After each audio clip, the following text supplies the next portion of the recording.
அனைவருக்கும் வணக்கம். தெய்வீக பலன்கள் சேனல் சார்பாக தங்களை அன்புடன் வரவேற்கிறோம். இன்று நம் காணொளியில் காண விரும்புவது ஆருத்ரா தரிசன பூஜை முறைகளை பற்றி இந்த காணொளியில் விரிவாக பார்க்கலாம். வாருங்கள் காணொளிக்கு செல்லலாம். மறக்காமல் ஒரு சப்ஸ்கிரைப் செய்யவும். பக்தர்கள் அதிகாலையில் புனிதமாக நீராடுவதன் மூலம் இந்த நாளை தொடங்குகின்றனர். விரதத்தை கடைபிடிப்பது பகுதி அல்லது முழுமையானது வழக்கம், ஏனெனில் அது மனதையும் உடலையும் தூய்மைப்படுத்துவதாக நம்பப்படுகிறது.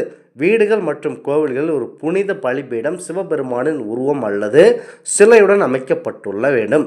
முன்னுரிமை நடராஜர் பலிபீடம் மலர்களாலும் அலங்கரிக்கப்பட வேண்டும். மேலும் தெய்வத்தின் நினைவாக விளக்குகள் ஏற்றப்படுகின்றன. சிவன் கோவில்கள் பூசாரிகள் பால், தேன், தயிர், நெய், தேங்காய், நீர் மற்றும் பன்னீர் போன்ற புனித பொருட்களை பயன்படுத்தி நடராஜர் சிலைக்கு அபிஷேகங்கள் செய்கின்றனர். ஒவ்வொரு பொருளும் ஒவ்வொரு அடையாள பிரசாதத்தை குறிக்கிறது மற்றும் ஆழமான முக்கியத்துவம் கொண்டுள்ளது. பால் தூய்மையை குறிக்கிறது, தேன் இனிமையையும் இரக்கத்தையும் குறிக்கிறது, தயிர் ஊட்டச்சத்தை குறிக்கிறது, நெய் வலிமையும் தெளிவையும் குறிக்கிறது, தேங்காய் நீர் கருவுறுதல் மற்றும் வளர்ச்சியை குறிக்கிறது, ரோஸ் வாட்டர் அன்பையும் அழகையும் குறிக்கிறது. பூசாரிகளும் பக்தர்களும் சக்தி வாய்ந்த மந்திரங்களை உச்சரிக்கின்றனர். முதன்மையாக ஓம் நமச்சிவாய மந்திரம். இது தெய்வீக ஆசீர்வாதங்களை தூண்டுவதாகவும் நேர்மறை ஆற்றலை பரப்புவதாகவும் நம்பப்படுகிறது. வில்வ இலைகளை வழங்குவது மிகவும் மங்களகரமானதாக கருதப்படுகிறது. பக்தர்கள் அமைதி, செழிப்பு மற்றும் உள்நல்லிணத்திற்காக பிரார்த்தனை செய்யும் போது பழங்கள், இனிப்புகள் மற்றும் தூபகுச்சிகள் வழங்குகிறார்கள். இதுவும் வழக்கத்தில் உள்ளது. பக்தர்கள் சிவ தாண்டவ ஸ்தோத்திரம், சிவ சௌஹாநாமம் மற்றும் பிற சிவ ஸ்தோத்திரங்களை படித்து நடராஜர் பெருமானுக்கு மரியாதை செலுத்தும் அவரது பிரபஞ்ச நடனத்தை தியானிக்கவும் செய்கின்றனர். இது பிரபஞ்சத்தின் தாள உருவாக்கம் மற்றும் கலைப்பை குறிக்கிறது. பக்தர்கள் தங்கள் காணிக்கையின் ஒரு பகுதியாக ஒரு நாள் விரதத்தை கடைபிடிக்கலாம். சூரிய அஸ்தமனத்திற்கு பிறகு சாத்வீக உணவுடன் அதை உடைக்கலாம். நோன்பு சடங்குகள் ஒழுக்கம், கட்டுப்பாடு மற்றும் தெய்வீகத்தின் மீதான பயபக்தியின் அடையாளமாகும். இந்த ஆருத்ரா தரிசனம் தொடர்பான புராண கதைகள் என்னவென்றால், பழங்கால புராணங்களில் ஆருத்ரா தரிசனம் ஒரு மரியாதைக்குரிய இடத்தை பெற்றுள்ளது. மிகவும் பிரபலமான புராண கதை தமிழ்நாட்டில் சிதம்பரத்தில் விஷ்ணு மற்றும் பிரம்மாவும் முன்பாக சிவபெருமான் தனது ஆனந்த திருநடனத்தை நிகழ்த்தியதாக சுற்றி வருகிறது. புராணத்தின்படி சிவபெருமான் தனது பிரபஞ்ச வடிவில் சிதம்பரன் கோவிலில் தோன்றி கடவுள்களுக்கு உருவாக்கம் மற்றும் கலைப்பு ரகசியங்களை வெளிப்படுத்த ஆனந்த தாண்டவத்தை நடனமாடினார். சிவபெருமானின் நடனத்தை பிரபஞ்சத்தின் இடைவிடாத தாளத்தின் பிரதிநிதித்துவமாகும். வாழ்க்கைக்கு அழிவுக்கும் இடையில்லாத தெய்வீக சமநிலையை நினைவூட்டுவதாகவும் இந்த புராண கதைகள் பக்தர்களால் கொண்டாடப்படுகிறது.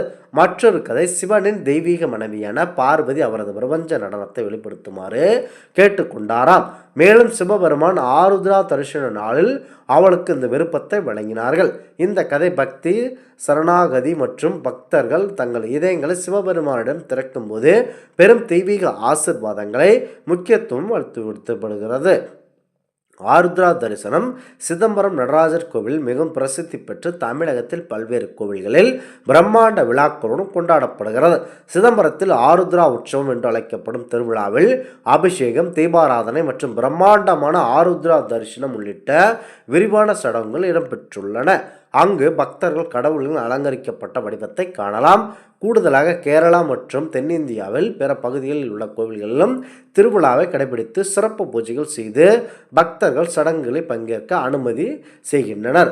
ஆருத்ரா தரிசனத்தின் உணர்வை வெகு தொலைவில் பரப்புகிறது. இந்த ஆருத்ரா தரிசனத்தை நீங்கள் பயன்படுத்துவதன் மூலம் அமைதியை ஊக்குவிக்கின்றன மற்றும் தெய்வீகத்துடன் ஆன்மீகமாக ஆழமாக இணைக்க உதவுகிறது.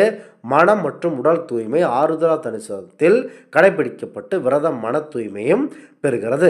பொறுமை மற்றும் சுய ஒழுக்கத்தை வளர்க்கிறது. ஆருத்ரா தரிசன சடங்குகளை கடைபிடிப்பதன் மூலம் பக்தர்கள் ஆரோக்கியம், செல்வம் மற்றும் செழிப்பு ஆகியவற்றில் ஆசீர்வாதங்களை பெறுவதற்காக நம்பப்படுகிறது. மன தெளிவு மற்றும் கவனம் திருவிழாவின் போது மந்திரங்களை உச்சரிப்பதும் சிவபெருமானை தியானிப்பதும் கவனத்தை அளிக்கிறது. மன அழுத்தம் மற்றும் பதட்டம் ஆகியவற்றை குறைக்கிறது. ஆன்மீக வளர்ச்சி பக்தர்கள் பக்தியில் மூழ்கி ஆன்மீக வளர்ச்சி மற்றும் சுய விழிப்புணர்வு அனுபவிக்க நீங்கள் அனுமதிக்கும் ஒரு வாய்ப்பாக இந்த திருவிழா உள்ளது. இந்த நாளில் கண்டிப்பாக ஜனவரி 13, 2025 அன்று ஆருத்ரா தரிசனம் என்பது சிவபெருமான் பக்தர்களுக்கு ஒரு சக்தி வாய்ந்த நாளாகும். இது அவரது தெய்வீக நடனத்தை மூழ்கி அண்ட ஆற்றலுடன் இணைவதற்கு ஒரு புனிதமான வாய்ப்பை வழங்குகிறது. இந்த திருவிழா முக்கியத்துவம் அதன் சடங்குகள் மட்டுமல்ல, சிவபெருமானின் ஆனந்த தாண்டவத்தில் குறிப்பிடப்பட்டுள்ள படைத்தல், அழித்தல் மற்றும் மறுபிறப்பு ஆகியவற்றின் சுழற்சிகளை புரிந்து கொள்ள பக்தர்கள் நெருக்கமாக கொண்டாடுவதும் இந்த திறனில் உள்ளது. ஆருத்ரா தரிசனத்தை பக்தியுடன், மரியாதையுடன், பயபக்தியுடன் அனுசரிப்பது மகத்தான ஆசீர்வாதங்களையும் அமைதியும் ஆன்மீக நிறைவையும் தரும். தெய்வீக தொடர்பு மட்டும் வழங்கக்கூடிய வழிகளில் வாழ்க்கையை வளமாக்கும் இந்த ஆருத்ரா தரிசனம். இந்த ஆன்மீக தகவல் உங்களுக்கு பிடித்து இருந்தால் தெய்வீக பலன்கள் சேனலை கண்டிப்பாக சப்ஸ்கிரைப் செய்து கொள்ளவும். மீண்டும் ஒரு நல்லதொரு காணொலியில் உங்களை சந்திக்கிறோம். நன்றி, வணக்கம்.